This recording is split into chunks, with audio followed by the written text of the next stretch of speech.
Nosso queridíssimo Anderson Gaveta lançou um vídeo aí sobre a diferença entre edição e motion design. Eu achei interessante, né? Já deixei o like aqui, ó. Ele sempre fala pra deixar o like. Então deixa você o seu like também no vídeo dele aí. Vou deixar o link original aí na descrição. Mas eu queria fazer alguns apontamentos sobre algumas coisas que ele falou, porque volta e meia me fazem algumas perguntas sobre isso também. E são questionamentos que ele trouxe dentro do vídeo aqui que eu acho interessante de explorar, já que ele fala pra um público que é muito maior, né? É uma massa aí muitas vezes que não entende de edição de vídeo, de TI e tudo mais, e são... estão aí dentro das minhas áreas, além da produção musical, então talvez eu tenha alguma contribuição útil para fazer. Vamos ver junto. Olá pessoas, tudo bem com vocês? Eu quero fazer esse vídeo como uma utilidade pública. Eu quero explicar definitivamente a diferença de um editor de vídeo, de um profissional de efeitos visuais, o motion designer, motion grapher, o VFXer, tem vários...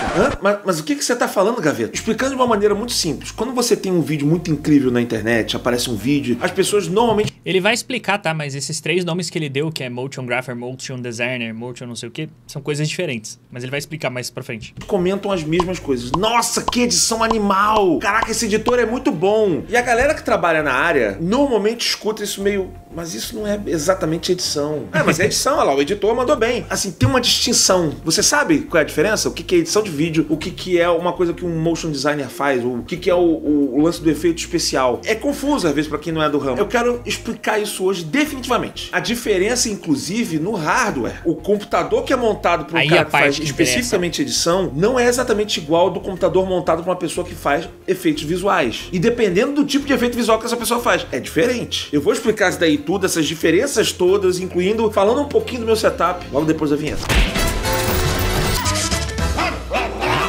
Bom, vamos lá, eu quero fazer a distinção primeiro. O que o editor faz? Ele vai pegar imagens, filmagens, ele monta a ordem. Eu vou falar de uma maneira, sempre de maneira simples e idiota. Eu sei que a galera que é do ramo vai falar assim, não, Gaveta, não é bem assim, esse daí não é o termo, é mais complexo. Eu sei. Esse vídeo aqui, ele é até mais focado para uma pessoa que não é muito do ramo.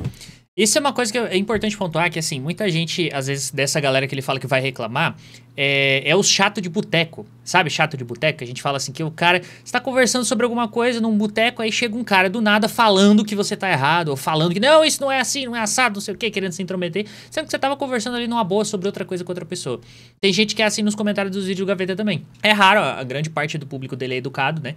Mas assim, tem uma galera ali que é chata. E essa galera chata geralmente não entende que conforme o criador de conteúdo vai ficando grande, ele vai falando pra mais massas, geralmente, principalmente quando é um cara igual o Gaveta que fala de uma coisa um pouco mais genérica, geralmente ele não vai falar de forma muito especializada, porque a retenção dele vai morrer se ele começar a falar muito termo técnico, muita coisinha assim, entendeu? Tanto que, se for comparar esse vídeo que ele tá falando disso aqui, se for comparar com a média do canal dele, nem teve um alcance tão grande, justamente porque entrou nesses meandros mais técnicos. A maioria das pessoas tá mais interessada em saber a opinião dele sobre filme, curiosidade, essas coisas ali que são mais do leigo no audiovisual, que o leigo não faz ideia de como que faz, ele explica e tudo mais. Então, ele sempre vai tentar reduzir esses termos técnicos, esse linguajar, né, que a gente fala muitas vezes que é o linguajar rebuscado, para uma coisa mais mastigável, para uma coisa mais palpável pro público, entendeu? Então, se você é o tipo de pessoa chata que fica comentando no vídeo do cara, porque você não explicou não sei o que, porque não sei o que, assim, ó, tem vídeo pra você no YouTube também, entendeu? Você quer entrar nos meandros técnicos? Vai assistir um vídeo do Tech Power Up, vai assistir um vídeo do Linus, entendeu? Tem uma galera do Adrenaline também. Enfim, N canais aí que você vai entrar nos meandros técnicos. Mas é preciso que as pessoas entendam que existem nichos dentro do YouTube, mas quanto maior você é, mais difícil fica você se enquadrar nesses nichos. Logo, o jeito que você vai falar é mais aberto, entendeu? Então, se você é um cara que critica o Gaveta porque ele falou de uma forma genérica e tudo mais, eu não vou falar porque senão eu vou ser censurado. Cara, eu nem gosto de edição de vídeo, mas eu vejo os vídeos do Gaveta. Eu canso de receber esse tipo de comentário. Então, olha só, explicando de uma maneira muito simples. A gente pega tudo e bota na ordem. Fizeram a filmagem, gravei esse vídeo aqui. Gravei eu, Gaveta, tô aqui falando na... A gente pega vídeo, mas e bota na ordem. Fizeram a filmagem, gravei esse vídeo. No Final Cut ali, não tem a coisa da câmera dele. Não, mas 24 GB pra um vídeo de 1 hora tá pequeno. vídeo aqui. Gravei eu, Gaveta, tô aqui falando na frente da câmera, gravei o meu áudio, tem um microfone aqui, normalmente tem um microfone. Vocês não veem, mas tá aqui, ó.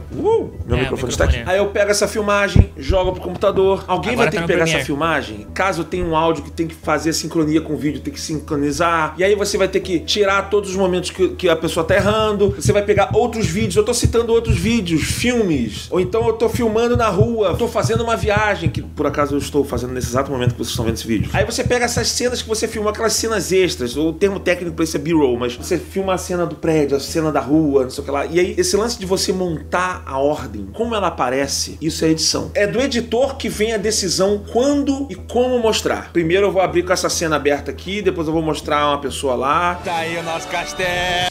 Assim, ó, se você estiver falando de produção de cinema, não necessariamente vai ser o editor que faz isso, às vezes pode ser o diretor.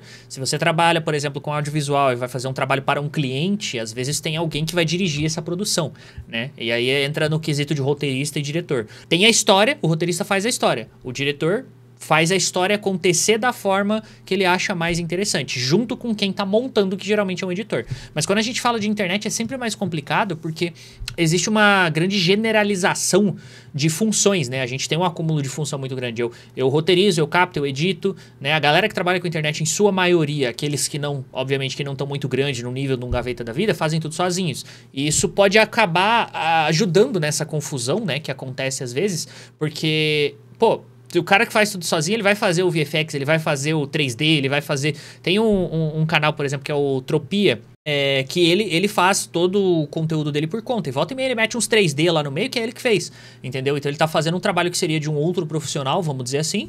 Mas, pô, o criador independente, ele faz tudo isso mesmo, entendeu? Não significa que as profissões ou que os termos, né, sejam a mesma coisa. A música também. Claro que se você for ver uma produção de cinema, seja Hollywood, seja no Brasil, em qualquer lugar, você tem setores destinados a fazer só a música e tal. Mas ainda assim é papel do editor saber onde a música vai subir e abaixar. Toda essa parte rítmica, a ordem das coisas como ela vai aparecer, isso é papel do editor. O que a galera de motion faz? A gente fala motion porque muda o nome. Você pode ser um motion designer, então você faz o design de alguma coisa e isso está em movimento, em motion. Tem gente que fala que é motion grapher. Oh, não. Ele tá pegando um grafismo e está animando na tela. Você pode falar que é um VFXer, porque ele, na verdade, ele tá fazendo efeitos visuais, ele tá botando uma fumaça na tela. Tem artista de 3D. A gente resume isso falando que é o cara do motion, que é meio que um termo que pega muita gente. O cara do motion, como você já deve ter reparado, uma observação, né? Quando você vê o cara generalizando uma determinada função, geralmente é porque ele não tá no meio. O Gaveta, ele até provavelmente vai fazer essa distinção depois. Ele é um editor. Então ele fala, tipo, o cara do motion. Claro que aqui, de novo, ele tá generalizando. Mas é importante entender que todas essas funções que ele destrinchou ali também são funções separadas. Se você está falando de uma produção de cinema, você está falando de uma produção grande, você vai ter uma função específica para cada coisa. Mas eu digo assim, ó, é possível você comparar com um empreendedor, por exemplo. O empreendedor que ele tem um MEI, que, sei lá, ele está começando um negócio ali, ele vai fazer tudo sozinho. Ele vai fazer a contabilidade, ele vai fazer a venda, ele vai fazer o atendimento, o serviço, a entrega do produto ou serviço também é ele que vai fazer, o marketing é ele que vai fazer, entendeu? Conforme você vai crescendo e você vai tendo mais demandas, mais recursos e tudo mais, você começa a terceirizar as funções e focando cada vez mais em uma só, né? No caso de edição de vídeo, produção audiovisual no geral, é a mesma coisa, né? Dos exemplos que ele mostrou aqui do Arcane, que ele tá mostrando aqui, que estão passando na tela, são exemplos diferentes. Tem uma galera que tá ali que é artista 2D, tem uma galera que é artista só de design, tem uma galera que é artista só de 3D. O cara que faz 3D não necessariamente faz design, né? São às vezes coisas diferentes, enfim. Que a cabeça da pessoa explode, não é o editor que faz isso, é o motion. A Gaveta, tem editor que já faz isso, logo para economizar tempo, e o cara faz isso direto. Sim, aí ele tá concatenando tarefas, que é o que eu faço normalmente. Eu sou um generalista. Generalista na edição. Tem vários tipos de generalista. Tem um generalista só de efeitos visuais, porque se você for entrar no mundo de efeitos visuais, tem subdivisões lá dentro. Você tem a galera que tá acostumada a fazer 3D, que é o CGI. Você tem a galera que faz só composição, que é juntar vários elementos de efeitos visuais e colocar tudo junto ali. Você tem mais uma galera que tá acostumada a fazer o design. É uma pessoa que estudou tipografia, cores, todo esse tipo de coisa pra fazer um elemento que vai aparecer na tela, que não necessariamente é o mesmo estudo do cara que faz modelagem 3D. O cara sabe de anatomia, vai fazer um falei. personagem, mas ele não sabe tanto de tipografia, de cores, sabe? Você pode ter um generalista de efeitos visuais ali, você pode ter um generalista de edição de vídeo, no caso que eu sou. Mas Gaveta, no final das contas, não é editor que faz.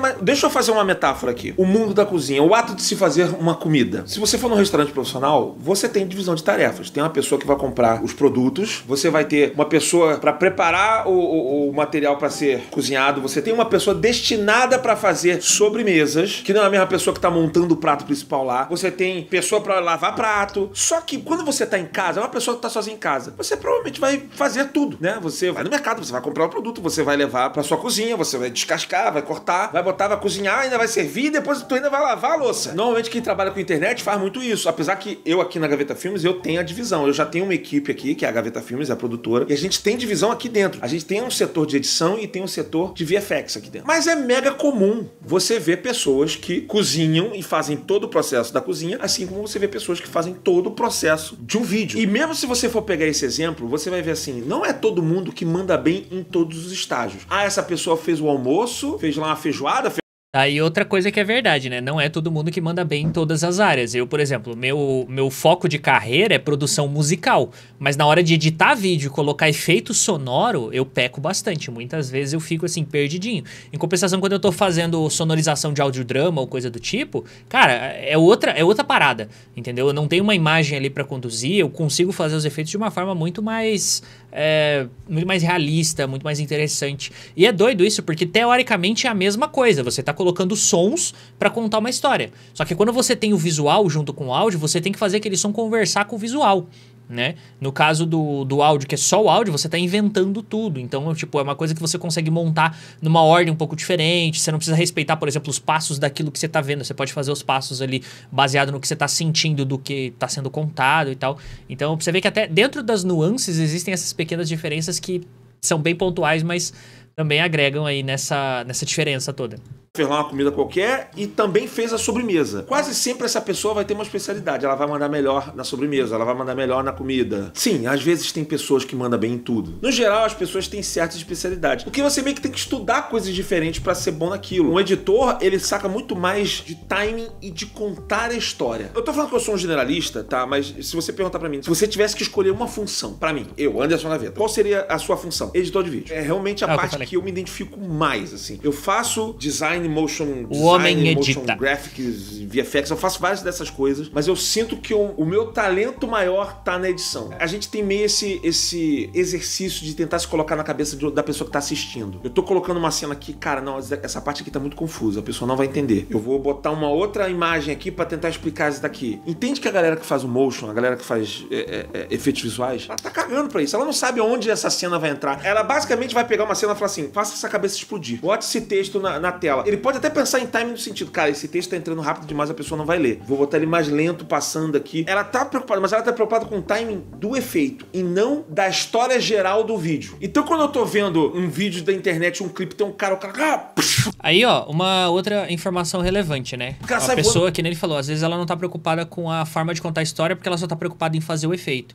Só que geralmente existe departamentos que eles gerenciam a conversa entre o que está sendo editado e o que está sendo feito de pós-produção, né? Que é essa edição em cima de um vídeo já editado, que é quando você monta um 3D em cima e tudo mais. Tanto que, para economizar recursos e tal, muitas vezes você faz um corte ali mais básico do filme ou da produção que você tá fazendo, manda pra essa galera de efeitos especiais. Tem muito efeito que é feito ali mais ou menos pela metade, vamos dizer assim, não é feito todo o negócio com detalhes e tal, né? Tem um rascunho que você faz ali. Esse rascunho é passado de volta pra reeditar, pra ver se tá funcionando ali na história e tal, pra só depois voltar lá e aí sim finalizar, né? Fazendo textura, renderizando de forma mais final e realista, né?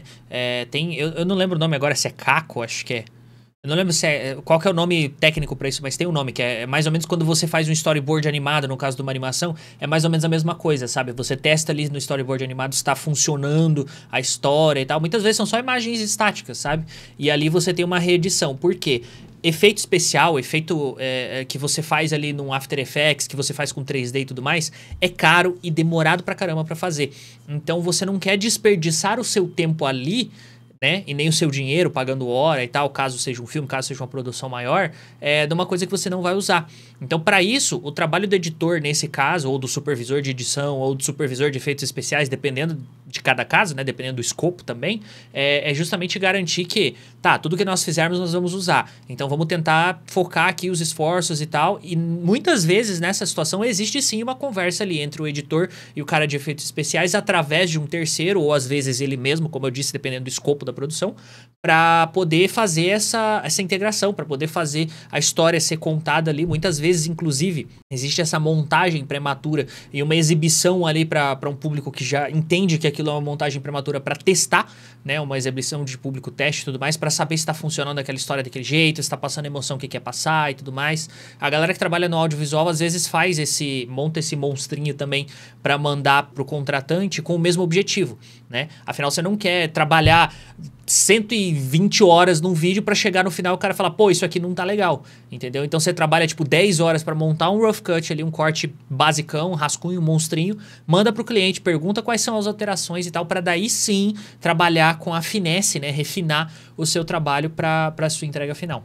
Caraca, esse editor manda muito. Isso não é muito mérito da edição. A não ser que seja o timing de quando aquilo ali apareceu. Aí é mérito da edição. Você tá entendendo? E isso claramente tem diferença no hardware, de como a máquina vai ser montada. Que é uma coisa que eu não vejo as pessoas pensando tanto, tá? Às vezes o cara monta uma máquina, cara, eu vou montar um computador gamer. Ah, serve pra tudo. Depende. Eu não sei se as pessoas sabem exatamente pra que serve. Não só a placa de vídeo, mas o processador, a memória RAM, o armazenamento. Foi-se a época, né? Existiu uma geração, eu acho que são os millennials, os últimos, que realmente eles eram bem, assim, tipo, você aprendia informática na escola.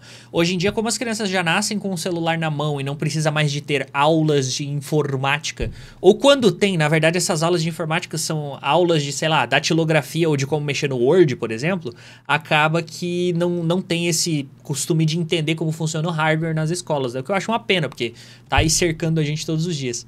E aí eu entro nesse mundo encantado de hardware, montar computador, quero falar um pouco do meu setup aqui, que eu sei que vai ter gente perguntando, cara, mas e aí? É melhor editar no Mac ou no PC? Se eu te falar que hoje em dia eu tô editando nos dois. Mas isso é impossível! Depende do que você faz. Na verdade, eu quero utilizar mais a base do PC pra esse vídeo aqui, porque é até... Eu fiz um vídeo recente, vou deixar o card aqui, o link na descrição em algum lugar, que é a diferença entre o PC e o Mac. São 30 minutos de eu explicando em meandros do que eu consegui lembrar na hora, porque eu não escrevo roteiro pros meus vídeos, mas assim, do que eu consegui lembrar sobre as diferenças entre cada um e o porquê você deveria escolher um ao invés do outro, dependendo do que você faz, dependendo do que você trabalha.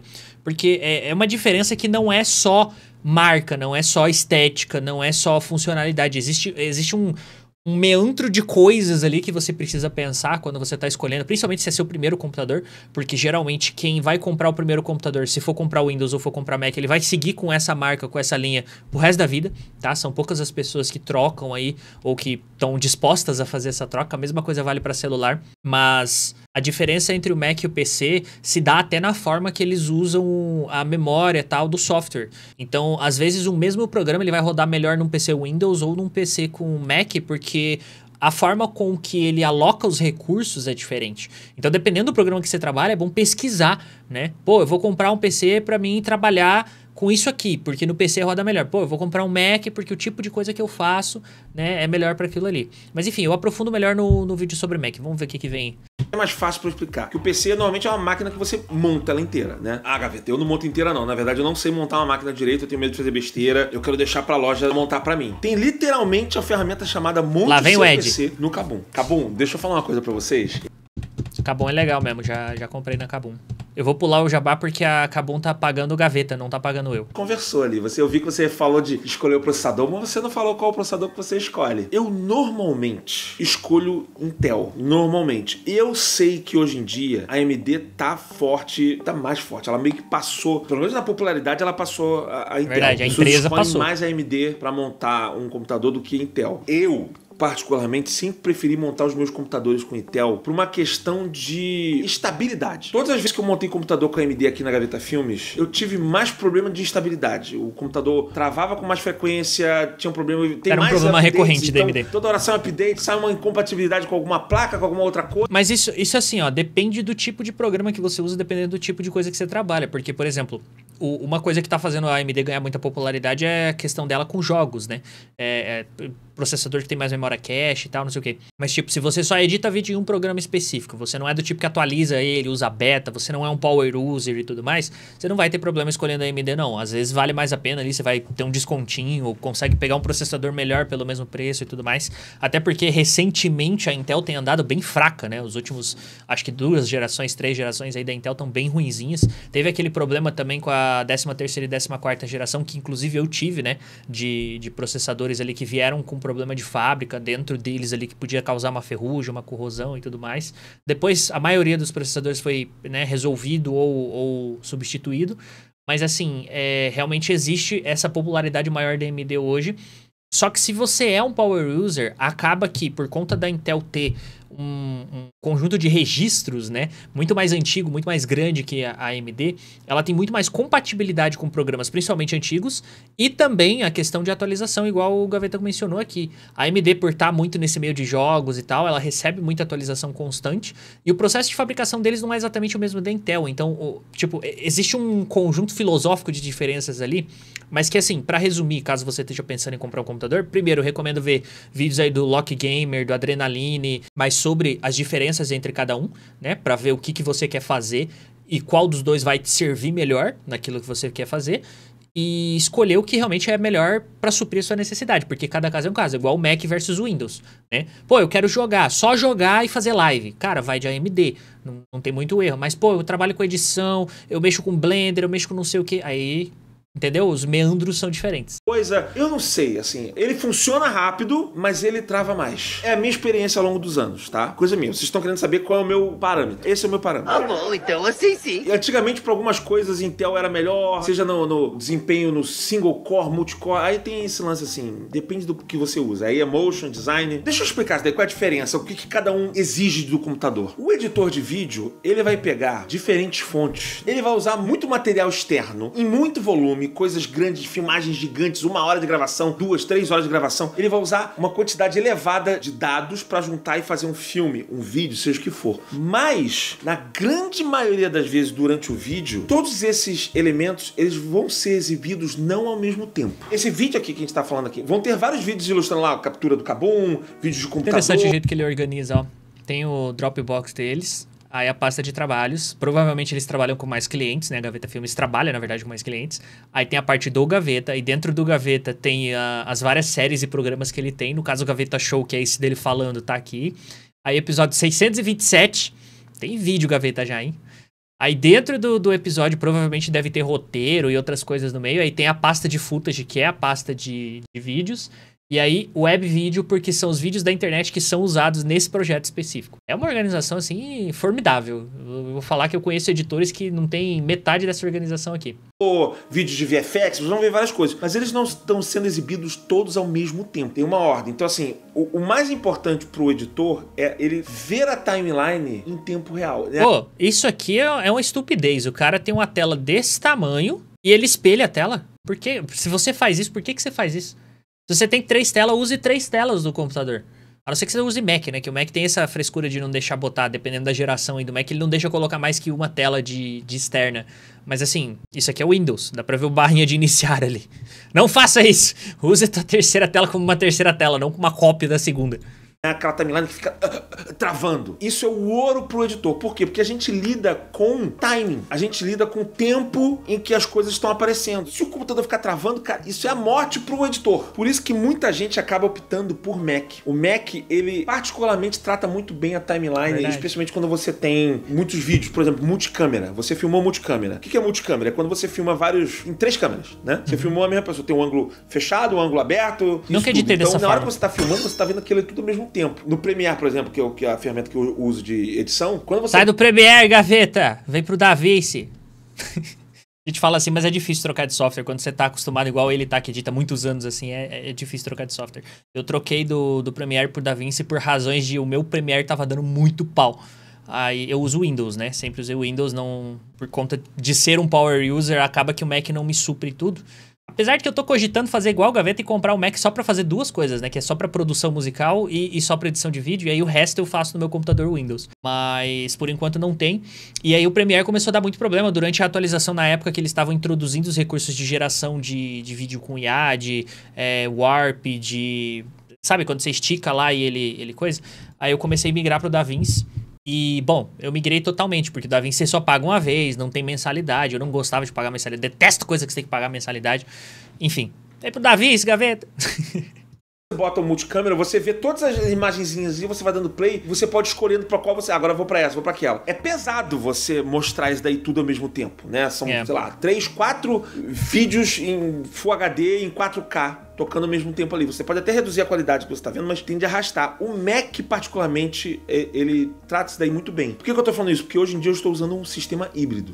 Antes dele explicar isso, deixa eu só clarificar aqui pra vocês. Talvez eu erre um pouquinho nos meandres técnicos, porque os nomes não me vêm muito bem à cabeça.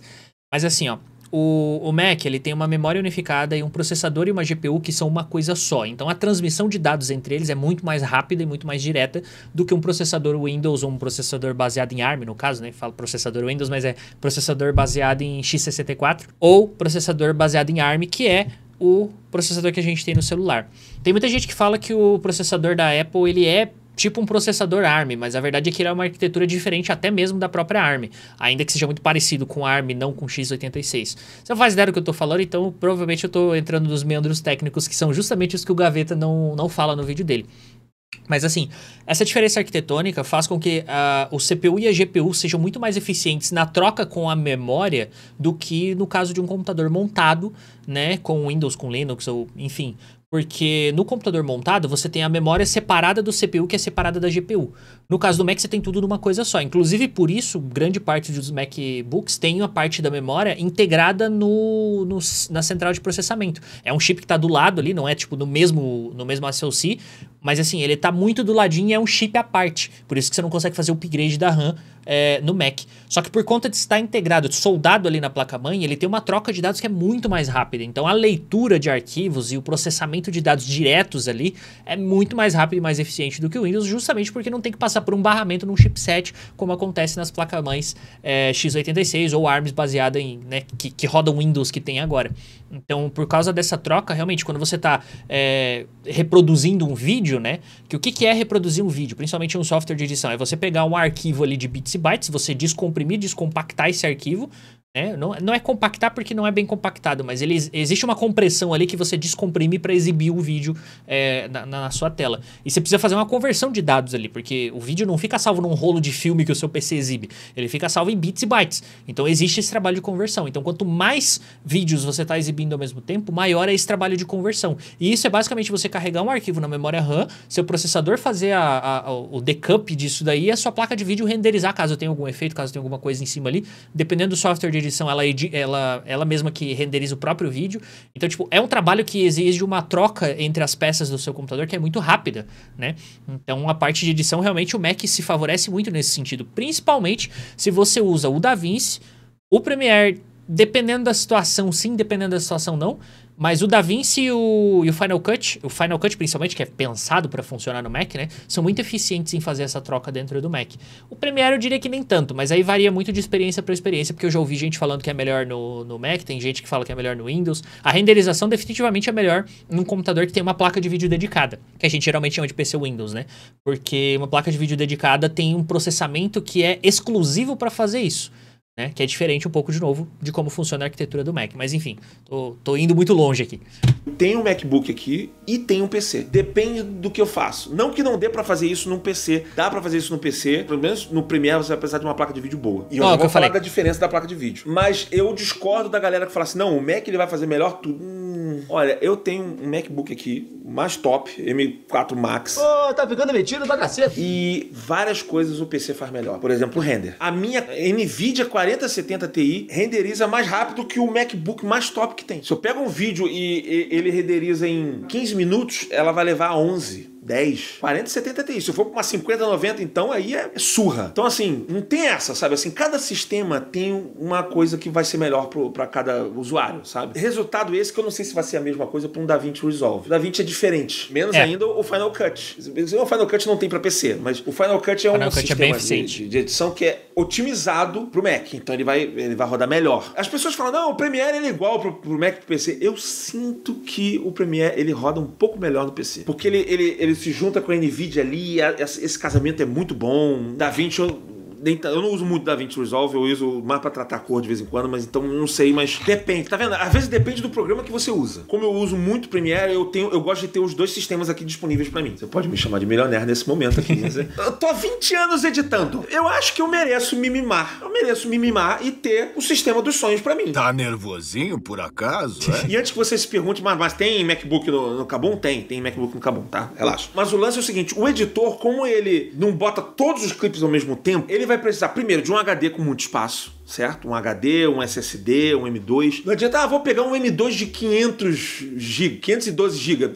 Não, editor, vai ficar inviável. 512 GB é o cartão de memória da câmera. Eu tenho um MD, sei lá, de 1 TB. E aí eu tenho outro, um HDD, o mais antigo. No PC tem alguns, assim, que é um força bruta. Tem um ali de 16 TB, que é o programa mais antigo. Parei de editar, eu pego e jogo pro HD mais antigo. Se é um programa atual, eu jogo ele já pro HD mais rápido e aí eu trabalho só... Monta um NAS, Gaveta. Eu não sei se a Gaveta Filmes tem, mas pelo que eu vi da pasta ali é Dropbox, mas monta um NAS. Você precisa de um NAS na sua empresa. Não confie muito em manter arquivo coisado em HD antigo, não. Que se dá um pau no HD aí, você perde tudo. O ideal, né, a gente sempre fala da questão de backup, é você ter 3 vias do arquivo. Uma offline, uma local e uma na nuvem, né? Claro que se você só está guardando o arquivo por título de backup, 2 é mais que suficiente, uma na nuvem e uma local, né? A local para você ter acesso ali rápido e tal, não sei o que, e quando o arquivo é mais importante você guardar, realmente tem um backup na nuvem extra também, porque sei lá, se cair um meteoro na sua casa, você tem um backup desses arquivos. Mas, né, a solução offline mais útil, mais fácil de ter em casa e tudo mais, para você ter o armazenamento desses arquivos, não é enfiar um monte de HD no seu computador, porque isso vai deixar ele meio lento, vai sobrecarregar o seu barramento e a velocidade de conexão e de leitura de alguns arquivos ali, e dependendo do sistema, você ainda vai comprometer a velocidade de outros dispositivos, além do que você vai ter um limite de HDs e de SSDs e coisas que você consegue colocar ali, que dependendo da máquina é pequeno. Então você ter um servidor dedicado, né, que é o NAS, né, um computador que tem HDs ali, que só serve para você guardar e coisar... guardar e salvar arquivos antigos é bem mais eficiente do que ficar salvando em HD. Só nele, eu não boto tudo que eu tenho guardado num único M2 e tal. Vai fazendo essa gestão, né, de espaço. Agora, quer ver uma diferença de hardware entre editor e o Motion? Memória RAM. Todo mundo precisa de memória RAM, claro, mas o Motion precisa bem mais. A não ser que seja um cara que esteja trabalhando com uma multicâmera de 6 câmeras simultâneas e... Aí sim, vamos partir do cenário padrão. Sempre tem as exceções. Se a gente trabalhar com exceção aqui, a gente não anda. O que é a memória RAM? O que ela faz, na verdade? Né? Eu vou explicar de uma maneira burra. Tá nervosinho? Amigos técnicos de informática, não me xinguem, não me xinguem. A memória RAM, a gente adora, como Gaveta. se fosse um HD. Ela é um dispositivo de armazenamento. Errou, meu chefe. Dos dados, assim como o HD, o M2 e tal, não sei o quê. Só que é um dispositivo de armazenamento ultra rápido, né? Se o seu computador tivesse que carregar toda a informação direto do HD o tempo inteiro e mostrar o tempo inteiro, ele ia ficar muito lento. Então ele armazena algumas informações que você vai usar naquele momento na memória RAM para você usar rápido. Então, quanto maior a sua memória RAM, mais essa quantidade de informação que você pode ser usada imediatamente, você tem. Que não precisa ficar pegando o HD direto o tempo inteiro. Errou. De tudo que eu pesquisei, foi isso que eu entendi. Tô falando merda. Não tá falando merda, Gaveta, mas é uma simplificação que assim, ó. Se você nunca estudou nada de hardware e tudo mais, eu acho que uma analogia fácil para entender sobre a questão dos componentes é o seguinte: seu HD, seu SSD, seu armazenamento físico ali, que é tipo, eu tenho 1 TB de HD, 1 TB de SSD, que seja, é tipo uma caixa de ferramentas ou um armário de ferramentas, saca? Você pode guardar o que cabe ali. Quando encher, não vai entrar mais nada, sacou? E a sua memória RAM é uma bancada de trabalho organizada, certo? Quanto maior a sua bancada, mais coisa você consegue colocar e executar nela ao mesmo tempo. Então, por exemplo, se eu tô no caso de memória RAM, né? Eu tenho muita memória RAM no computador, eu consigo abrir muito programa ao mesmo tempo. Eu consigo abrir muitas abas no Chrome. É igual a mesa de trabalho, entendeu? Se a mesa é pequenininha, eu não consigo abrir muita coisa. Eu tenho que tirar uma coisa para poder colocar outra, né? Tem, sei lá, tirar a furadeira para colocar o martelo. Se eu tenho 2 GB de memória RAM, eu abri 4 GB no Chrome e acabou minha memória RAM, entendeu? Então, quanto mais coisas você consegue abrir ao mesmo tempo. Só que a memória RAM, ela não armazena... Não sei se teria uma colocação correta nisso, porque assim... Ela é uma memória que ela só funciona enquanto tem energia, diferente da forma que o SSD e o HD guardam as informações. Então, se por um acaso der um power break na sua rede ou o que quer que seja, sua memória RAM vai esvaziar. O que acontece às vezes é dos sistemas fazerem uma gestão ali de ficar salvando logs no seu HD para ele poder recuperar e carregar de novo esses programas na memória RAM quando ela liga. Mas basicamente é como se você limpasse a sua bancada de trabalho cada vez que você para de trabalhar. Vou desligar o PC, né? Vou sair da oficina, vamos dizer assim. Eu limpo, guardo tudo no HD, né? O que eu não quiser guardar eu jogo fora, entendeu? Limpei ela ali, aí eu tô indo embora. Eu vou ligar o PC no outro dia, eu vou lá, coloco tudo que eu vou usar para trabalhar e trabalho ali. É justamente por conta dele falou, essa questão da velocidade, né? É a mesma lógica da minha analogia. Se você tem que ficar pegando a furadeira lá no seu armário, trazer pra bancada, colocar na tomada, usar, tirar e colocar lá de novo, entendeu? É uma função. Então você deixa ela ali na sua bancada, ligadinha na tomada, pronta pra usar, pra você poder fazer o que quer que você vai fazer. E depois que terminar de usar ou que precisar de espaço pra fazer outra coisa, daí sim você guarda ela lá no seu HD/armário de guardar ferramenta, entendeu? Mas considerando que o Gaveta parece ter pesquisado isso na hora pra falar, é uma boa explicação, vai. Você precisa disso pra edição de vídeo? Precisa, claro. Mas quando você vai fazer um motion, então vamos supor, um efeito de raio, brilhos e não sei o que lá. Ou explodir a cabeça, ou sei lá, qualquer coisa nesse sentido. Eu adoro falar sobre explodir cabeças, né? Eu devo ter alguma coisa na minha infância... Psicólogos falem aí, qual é o meu lance de explodir cabeça? Eu sempre falo isso. Quando você vai fazer um efeito visual, normalmente são trechos menores, né? Tu vai fazer um efeito num trecho de 3 segundos, 5 segundos, 10 segundos. O cara que faz o motion, ele não lida com um arquivo de 30 minutos. Quer dizer, às vezes pode, mas ainda que seja 30 minutos de efeitos visuais, a galera de efeitos visuais vai dividir isso daí em vários bloquinhos. Então, o editor, ele trabalha com longas durações. O cara do motion trabalha com curtas durações. São trechos curtos. Mas em compensação, ele vai pegar esse trecho curto, vai botar ali e ele vai colocar 7 zilhões de coisas em cima. Então se você faz desde explodir a cabeça um efeito de muitos raios, tem muita coisa ali. De fumaça em alta qualidade 4K, vídeo de explosão em 4K não sei o que lá, efeito de simulação de partícula de não sei o que. E é tudo vídeo em alta qualidade que você tá puxando. Então quando você vai ver, tem uma cacetada de camadas, é uma zilhão de coisa em 3 segundos. Tu dá play... explode a tua máquina, porque é muita coisa ao mesmo tempo. Por isso que é mais importante pra ele a memória RAM, que a memória RAM grande, ela vai pegando toda essa informação e você armazena na RAM, play, e ele toca aquilo ali. Que é uma coisa que se você tentar fazer isso daí na edição de vídeo, se você pega, todo mundo já tentou isso, que fez a edição de vídeo, e bota um zilhão de coisas, uma em cima da outra ali. Vou botar uma explosão, não sei o que, com o texto passando, não sei o que, tudo ali assim. Na hora que tu dá play, meu amigo, vai ser só o... O vídeo tá tocando aí. Isso eu tô com o computador falando assim... Fazendo uma brincadeira ali com a edição que eu achei legal. Ele não vai aguentar. Até porque ele não vai... Tá, deixa só eu pontuar uma coisa aqui também com relação a isso, que é o seguinte, depende do software que você usa, tá? No caso do After Effects versus o Premiere, realmente pro After Effects você precisa de bastante memória RAM. Só que não é só memória RAM, é basicamente tudo no seu computador tem que ter mais quando você tá mexendo com efeito especial. Por quê? Quando você tá fazendo uma simulação, por exemplo, no After Effects, você tá criando um algoritmo, tá criando uma simulação, certo? Então você tá trabalhando com um nível de processamento que não é só de transformar um arquivo de código em um arquivo de visual. Você está criando um arquivo de visual do zero, certo? Então, existe um processo que acontece que vai exigir muito mais do seu processador, muitas vezes da placa de vídeo também, além de exigir mais espaço na sua memória RAM, porque é basicamente como se você estivesse criando um algoritmo ali, temporário, e estivesse salvando esse algoritmo, né, dentro da sua memória RAM para poder dar play nesse vídeo. Senão você não ia conseguir dar play nesse vídeo. Por isso que a gente usa bastante o pré-render, né? Quando você tá no Premiere, se não me engano, se você apertar Enter, ele gera um proxy ou ele pré-renderiza aquele vídeo. No DaVinci é a mesma coisa. Você clica lá com o botão direito e você pré-renderiza o vídeo, né, para poder otimizar o seu playhead. Senão, o vídeo fica igual ele deu o exemplo aqui. Ele fica travando muito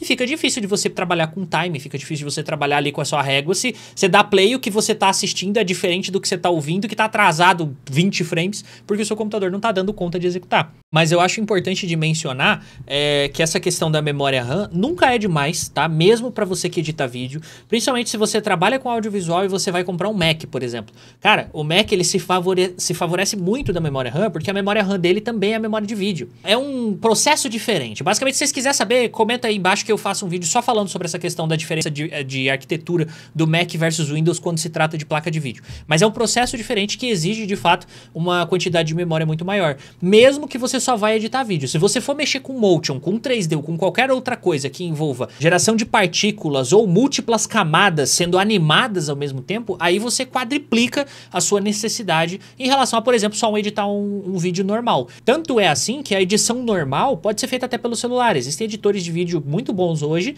que você consegue editar um vídeo que você captou ali às vezes com câmera no seu celular, mas você não consegue fazer um motion ou um VFX usando o seu celular da mesma forma. Só se for, né, como acontece em alguns softwares, aquele GIF que vai por cima da imagem, que ele é pré-renderizado.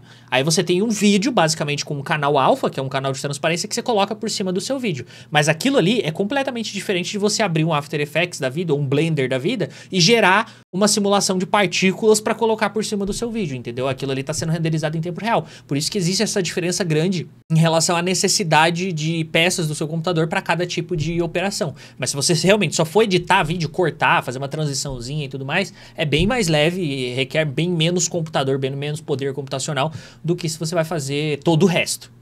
Vai aguentar porque o programa de edição, em tese, não foi feito pra isso. Você pode fazer, mas, cara, se você quer fazer uma composição dessa, você tá vendo? Você tá fazendo uma composição, são vários elementos que você tá colocando. Normalmente a gente faz isso daí num programa de composição visual. After Effects, Nuke, que é o padrão Fusion, de Hollywood, de grande parte do cinema. Como é que é? O Action VFX, tem o DaVinci Resolve, tem um dele, que é o Fusion. Tem vários programas desses de composição. Então nisso você entende que a memória RAM, ela é importante pra todo mundo, mas o cara do VFX vai usar até mais. Se tem uma peça que é importante pra todo mundo, fala assim, Gaveta, qual é a peça que você recomenda? É a placa de vídeo, né? Eu diria que é o processador. O processador, cara, ele é usado sempre. Agora, você edita num PC e você usa Premiere, pacote Adobe, placa de vídeo NVIDIA, mas eu nem, assim, eu dei um exemplo aqui do Mac em relação a PC. Faz uma diferença brutal. É brutal, porque a placa NVIDIA, ela tem... Não tô sendo pago pra NVIDIA pra falar isso aqui agora, nesse momento, mas NVIDIA, estamos aí, né? Como é que é o meme? Você tá assim! Pra renderização, que são os CUDA cores. Cara, aquilo ali faz uma diferença na timeline, faz diferença pra exportar o vídeo, faz... E assim,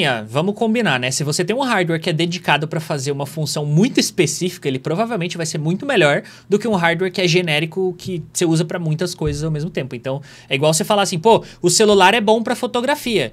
Mas, cara, não vai substituir uma câmera. A câmera é um negócio que é só pra fotografia, só pra vídeo.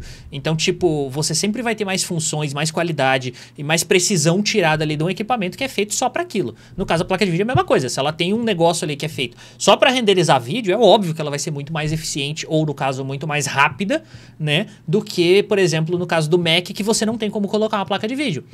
Só que eu tenho que fazer um disclaimer aqui.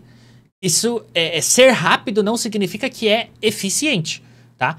Porque quando a gente fala de eficiência, por exemplo, se eu colocar um vídeo para renderizar na minha 4090 e num MacBook Pro com processador mais top, acho que é o M4 ou M5, não sei se já saiu o M5 Pro agora, mas enfim, colocar os dois ao mesmo tempo e medir o consumo de energia versus a velocidade, a minha 4090 vai entregar o vídeo em 5 minutos, o Mac vai demorar 15.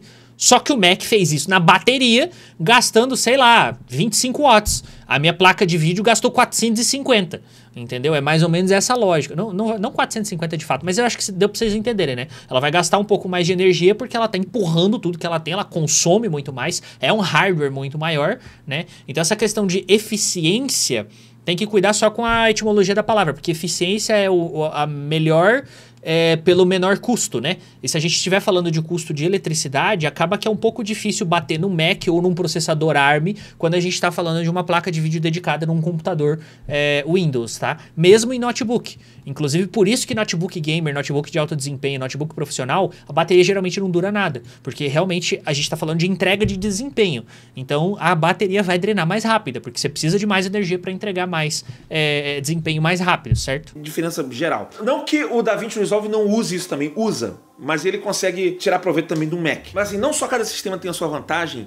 Bem o que eu falei, né? O DaVinci, ele tem a questão de ser bom no Mac e no Windows de uma forma bem igualitária. Se você tem uma configuração legal no Windows e você compra um Mac ali semelhante, vamos dizer assim, tipo, um M4 Pro, tá, mas eu tenho um i7 12900K e uma 4060. Você vai ter mais ou menos o mesmo desempenho. Entendeu? A questão só realmente é o que eu falei. A eficiência energética. No Mac você vai fazer a mesma coisa que você vai fazer nesse computador com essa configuração, só que nesse computador com essa configuração você vai gastar um pouco mais de energia, né? E vai fazer, dependendo da situação, vai fazer as coisas um pouco mais rápido também, porque você está gastando mais energia. Mas aí é esse balanço que eu mencionei. Que tipo de vídeo que você faz também. No meu caso aqui, eu faço vídeo pra internet, né? E eu falo sobre cinema, sobre cultura pop em geral, mais sobre Hollywood e tal. A gente, volta e meia, pra não dizer sempre, a gente pega muito vídeo aí pela internet, né? Explana não, irmão. Seja no YouTube, até outras coisas. Quem né? nunca? A gente pega vídeos por aí. Alô, NordVPN. Você sabe, NordVPN você pode navegar não, né? Ninguém sabe de onde você tá acessando. Ah, Jabá não tô falando 2. de colocadora Paulo Coelho, não. Eu tô falando de... Sou obrigado a admitir que uma VPN paga boa é bem útil para você fazer todo tipo de operação na internet sem correr o risco de ser rastreado ou entregar seus dados. Mas claro que não adianta nada você ter uma VPN e ficar logando em todos os sites, fazendo o seu e-mail lá e botando a mesma senha também, né? Vamos usar o cérebro, né, gente? Mas enfim, voltando. Baseado na minha experiência com Adobe Premiere.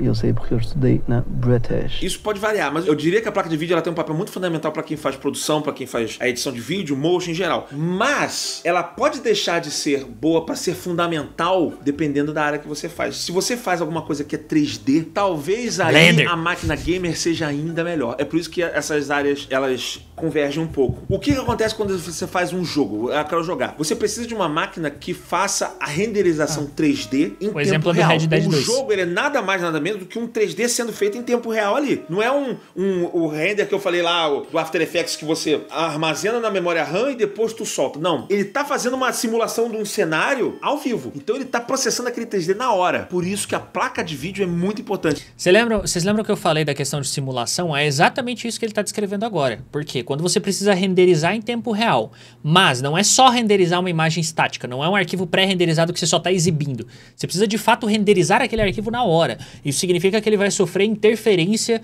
de qualquer outra coisa que esteja acontecendo ali. No caso, por exemplo, do exemplo que ele colocou ali do Red Dead 2. Pô, tu tá andando do ponto A ao ponto B, o que vai acontecer com você é completamente diferente do que vai acontecer com todas as outras pessoas que andaram do ponto A ao ponto B. Porque tem diferença da máquina, da forma que a simulação tá acontecendo, das peças, a diferença micro do input.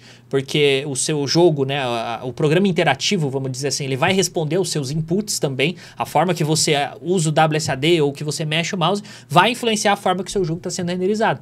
Entende? E existe, inclusive, né, alguns recursos que eu acho muito interessantes da questão de jogo ou de mídias interativas para economizar processamento, que estão associados, por exemplo, a você só renderizar aquilo que você está vendo. Quando você vira para o lado, o que existe atrás do seu boneco, né, muitas vezes, é absolutamente nada.